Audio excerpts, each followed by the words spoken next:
Hi everyone. Today we have a major announcement from Google. The new Pixel 10 lineup is here, packed with powerful features and an exciting new Magic Q. Let's dive into what really changed and why it matters. Google unveiled 4 devices: the Pixel 10, Pixel 10 Pro, Pixel 10 Pro XL, and Pixel 10 Pro Fold.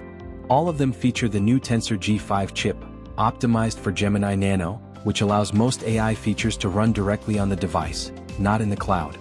That means faster performance, enhanced privacy, and minimal delays.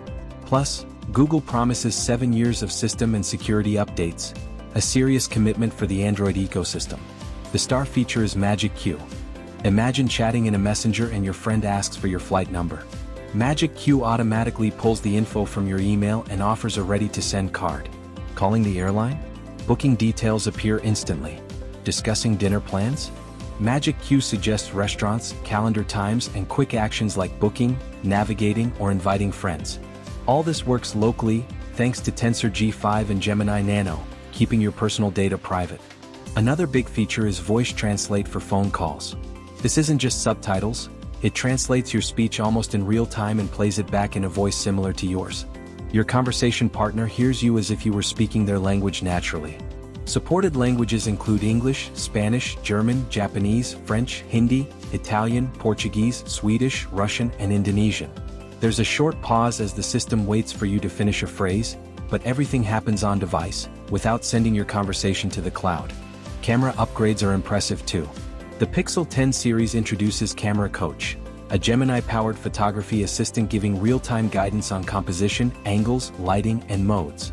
On top-tier models, the Pro Residential Zoom goes up to 100x with generative reconstruction, blending optical zoom with AI to restore details on distant subjects, stadium signage, game action, or cityscapes, making them look sharp and natural.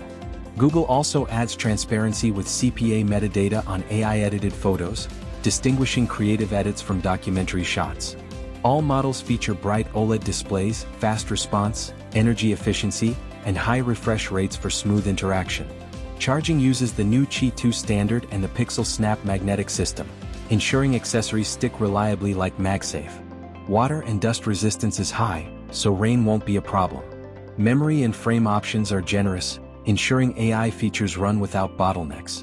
Other helpful tools include smarter phone suggestions like Take a Message, improved live caption for real-time video translation, and satellite SOS in some regions for emergency communication without coverage. The Pro Fold gets enhanced water protection for its folding mechanism. Pricing and availability: the Pixel 10 starts at $799, Pixel 10 Pro at $999, Pixel 10 Pro XL at $1,199, and Pixel 10 Pro Fold at $1,799. Main models launch on August 28th, with the Pro Fold coming October 9th.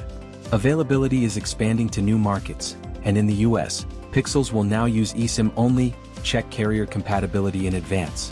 Privacy is key. Magic Q accesses email, calendar, screenshots, and messaging to provide suggestions. You can control permissions and notifications, and quickly disable the feature entirely if needed. In summary, the Pixel 10 lineup moves toward a truly proactive smartphone. Magic Q saves time, Voice Translate breaks language barriers, and Camera Coach helps capture consistent shots. Limitations remain: ultra-long zoom has some compromises, and Voice Translate relies on English as the bridge language. Overall, it's the most complete Pixel upgrade in years. Choosing a model: the base Pixel 10 is perfect for those who want AI features without extra cost. Pixel 10 Pro is for maximum camera and feature power, Pro XL is for larger screens and battery life, and Pro Fold is for flexibility and multitasking. What do you think? Would you rely on Magic Q or prefer manual control? Would you trust Voice Translate for important calls? And how do you feel about generative photo labeling? If you found this video helpful, hit like, subscribe, and turn on notifications. Drop a comment on which feature you try first and why. Your feedback helps the channel grow and allows us to bring you even more tech and AI content.